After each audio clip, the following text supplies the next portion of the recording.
Bienvenue, chers téléspectateurs. Vous êtes à la sortie de la mi-semaine pour le journal Info Pacifique. À la une de l'actualité, des policiers colombiens spécialisés viennent à la rescousse de la police nationale pour lutter contre le kidnapping, a confirmé le Premier ministre intérimaire Joseph Jout. Des résidents de la capitale plaident pour un recadrage de la mission de l'Office du protecteur du citoyen. Ils déclarent ne pas comprendre le bien fondé des 2 journées d'assises autour du référendum prôné par l'exécutif.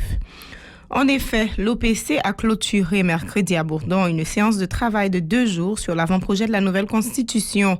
Les activités reprennent sensiblement au palais de justice de Port-au-Prince en dépit de la grève générale des associations de magistrats.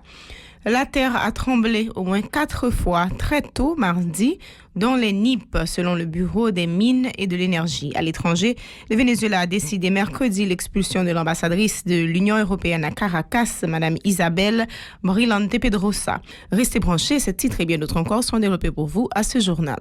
Si vous jugez que cette vidéo est intéressante, n'hésitez pas à liker et partager la vidéo. Et surtout, n'oubliez pas de vous abonner à cette chaîne et activer la cloche de notification pour ne pas louper aucune de nos vidéos.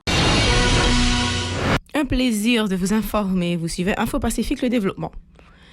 Des policiers colombiens spécialisés viennent à la rescousse de la police nationale pour lutter contre le kidnapping, a confirmé le Premier ministre intérimaire Joseph Jout. Ils ont été reçus par le directeur général AI de la PNH, M. Léon Charles. Selon le chef du CSPN, ces policiers colombiens doivent œuvrer au renforcement de la cellule contre-enlèvement de la PNH. Par ailleurs, les États-Unis d'Amérique restent préoccupés par la création de nouvelles institutions étatiques en Haïti, y compris l'Agence nationale d'intelligence ANI. Ces structures pourraient poser des risques supplémentaires pour les droits fondamentaux ainsi que la responsabilité dans le pays, a indiqué l'ambassade américaine en Haïti. Des résidents de la capitale appellent le protecteur du citoyen et de la citoyenne, maître Renan Edouville, à se concentrer davantage sur la mission de l'OPC qui consiste particulièrement à promouvoir les droits humains dans le pays.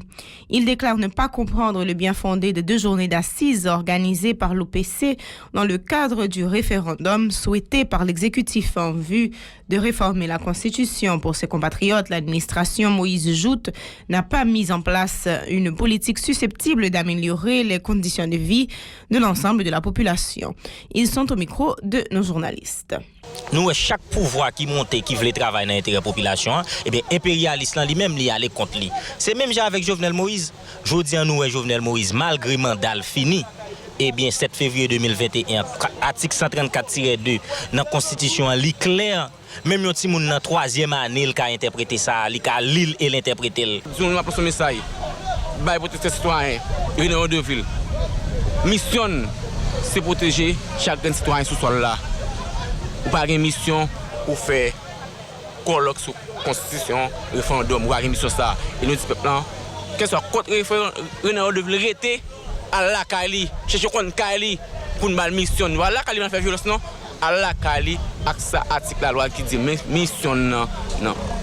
Protection citoyenne pour dire mes missions pour nous dire Renan Edouville mais ça gagne comme attribution pas gagne attribution pour faire boucher dans bail référendum ou pas qu'à faire rien sans que et constitution pas dans monde pas un problème Jovenel je dis là on bol il gagne raison mais on l'autre bon tout opposition gagne raison c'est 2 camps qui gagnent raison mais c'est des raisons relatives que raison absolue à là faut nous joindre. Ça qui passe. Jovenel monté en 2017, je crois. Il dit qu'il faut le faire 5 ans. Il a pour 2022. À la vérité, c'est vrai. Il faut arriver en 2022. Mais nous avons une constitution dans nous. La constitution dit, article 134-2A, dit, depuis que l'élection est finie, normalement, après l'élection, le président est supposé entrer en fonction. Dis-moi que le président entre en fonction, c'est-à-dire que si nous avons gagné l'élection depuis en 2016, je crois que c'était ça, en 2016, 2021, mandat Jovenel fini, c'est sa constitution dit. L'Office de la protection du citoyen et de la citoyenne, OPC, a clôturé en effet mercredi en son local à Bourdon les 2 journées d'assises sur l'avant-projet de la nouvelle constitution. L'occasion pour les intéressés de lier connaissance avec le document. Le responsable de l'OPC, Maître Renan Edouville, s'est félicité de ces travaux ayant permis d'aplanir des difficultés d'interprétation de l'œuvre. Il a promis qu'un nouveau document sera remis au comité consultatif. Les propos de Renan Edouville recueillis pour vous. Ça que nous te visé à nous censés atteindre, nous commencer à atteindre, c'est susciter débat, c'est susciter discussion, eh bien nous faisons en toute liberté, nous faisons de façon transparente, nous faisons en toute démocratie, donc et nous étions ouverts, quel que soit le monde qui a des positions contraires à avant-projet, à documents, nous demandons pour voyer nous, pour nous capables de mettre en forme et puis pour nous capables d'acheminer à question et à comité ça qui travaille sur question. Il est difficile pour nous mettre accent sur le temps, pas demander peut-être. Il est difficile pour me répondre. Question de temps, mais ça qui est important, nous connaissons que presque à l'unanimité dans le pays, eh bien, il est important pour nous rendre compte que 34 ans, bien 35 ans depuis que la Constitution 87 a existé, eh bien, il est important pour que nous agitions au moins un débat sur la Constitution de 1987 pour nous voir dans quelle mesure nous sommes capables d'un texte qui répond plutôt aux aspirations de la population haïtienne, un texte qui ne va pas dire que Makout pas là-dedans, un texte qui ne va pas dire que moun LGBTI pas là-dedans, un texte qui ne va pas dire que moun en dehors pas là-dedans, un texte qui ne va pas dire que Haïtiens qui vivent à l'étranger, ils ne sont pas capables de venir sénateur, pas capables de venir député, pas capables de venir président, eh bien, un texte qui reconnaît tous les Haïtiens, toutes les Haïtiennes sont des fils et filles de cette patrie commune. Et puis de son côté, le directeur de programme de l'OPC, Jacques Desrosiers, se dit indigné par les dernières déclarations du président Jovenel Moïse, faisant croire que des gangsters se travestissent en journalistes lors des manifestations. Les récents propos de M. Moïse augurent des jours sombres pour la corporation journalistique, a prévenu Jacques Desrosiers. On l'écoute. Je suis indigné pour le président déclarer souvent que des gangs qui déguisent manifestants en journalistes pour qu'ils attaquent la police. Nous considérons avec déclaration, c'est la président fait, le président lui tentait justifier, en même temps lui approuver tout mauvais acte qu'a fait ce journaliste sous médias dans les derniers jours. Vous parlez de journaliste qui prend un bâton dans la police, journaliste qui prend un balle caoutchouc, journaliste qui prend balle, qui même sur le hôpital jusqu'à présent, gaz lacrymogène tiré sur machine média, journaliste qui blessé avec bonbonne de gaz lacrymogène. Les présidents disent ça, le président les justifie l'action ça et lui approuver tout. Ça fait ça, nous considérons tout, ça fait partie de pratique de l'État même. Deuxième considération que nous faisons de déclaration ça, le président fait déclaration ça, il expose les journalistes à toute forme d'agression, à toute forme d'attaque. Ça qui arrive, nous tendons, la police tire un journaliste sous prétexte que c'est gang qui a bien un journaliste. Ça qui arrive, nous tendons que la police arrête les journalistes sous prétexte que c'est gang, la police a arrêté. Malgré la grève générale lancée quelques jours après l'arrestation du juge Yves Viquel à Brésil et la nomination de 3 juges à la Cour de cassation, les activités fonctionnent au palais de justice de Port-au-Prince. Pour ce mercredi 24 février, les hommes de loi comme les justiciables étaient remarqués au temple de Thémis. Suivez ce papier de Ouven Safar sur des images de Mackerson Mexil. Au palais de justice de Port-au-Prince, les services de greffe reçoivent comme d'habitude des plaintes des citoyens. Le secrétariat ainsi que d'autres services administratifs de cette juridiction sont ouverts comme à l'accoutumée. De nombreuses personnes sont remarquées dans ces chambres, loin des projecteurs des caméras de la presse. Commissaire du gouvernement connaît sans embâche des affaires en cette... La dégradation du système sanitaire accentuée par la crise économique inquiète les professionnels du secteur. Pour le docteur Jean-Hénold Burto, l'accès aux soins de santé demeure une gageure en Haïti. Il a particulièrement mis l'accent sur les difficultés éprouvées par des patients pour payer leurs séances de dialyse dans les centres hospitaliers privés et publics. Écoutons les explications du docteur Jean-Hénold Buteau au micro de Murdite Joseph et de Kessie Julien. Il vient paraître plus tragique dans le cas de soins de dialyse. Tout d'abord parce que son bail qui gagne un côté on a dit une grande sophistication technologique là-dedans. Donc, on appareil, on va un conseil de bail qui est spectaculaire là-dedans. Et en plus de ça, il est très cher. Et bon, on demande peut-être une série de disponibilité et en termes de logistique, en termes d'infrastructure. Donc, les films paraissent plus spectaculaires, mais c'est tout soin de santé en Haïti qui n'est pas accessible.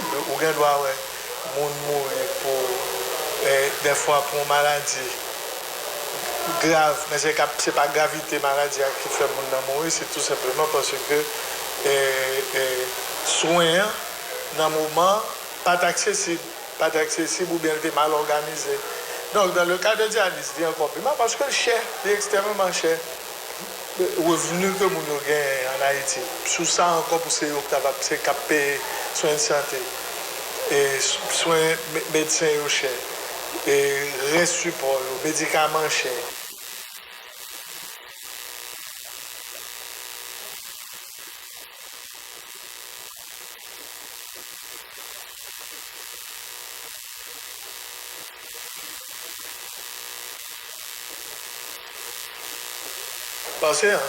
Plus loin, le docteur Buteau préconise le renforcement de l'hôpital de l'Université d'État, HUEH, connu sous le nom de l'hôpital général, afin de permettre aux petites bourses résidant principalement dans les villes de province de pouvoir profiter du service de dialyse. On l'écoute.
L'unité technique de sismologie du Bureau des mines et de l'énergie a confirmé que pas moins de 4 séismes ont été enregistrés dans les NIP tôt le 24 février.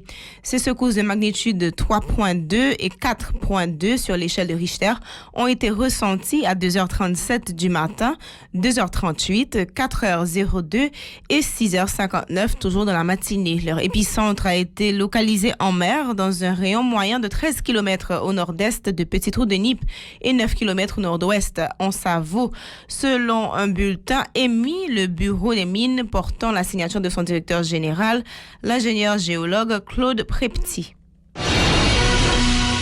À l'étranger, le Venezuela a décidé mercredi l'expulsion de l'ambassadrice de l'Union européenne à Caracas, Isabel Brilante Pedrosa, de nationalité portugaise, en riposte à une nouvelle salve de sanctions imposées lundi et lui a donné 72 heures pour quitter le pays. L'Union européenne a demandé au gouvernement du Venezuela de revenir sur cette expulsion. L'Union européenne demande de revenir sur cette décision qui va accentuer l'isolement du Venezuela, a déclaré à l'AFP une porte-parole du chef de la diplomatie européenne, Josep Borrell. Les 27 pays de l'Union ont sanctionné lundi 19 hauts fonctionnaires du régime de Nicolás Maduro pour leur rôle dans des actes et des décisions portant, selon eux, atteinte à la démocratie ainsi qu'à l'état de droit au Venezuela. Voilà, c'est la fin de ce journal, Madame, Messieurs. Merci de l'avoir suivi.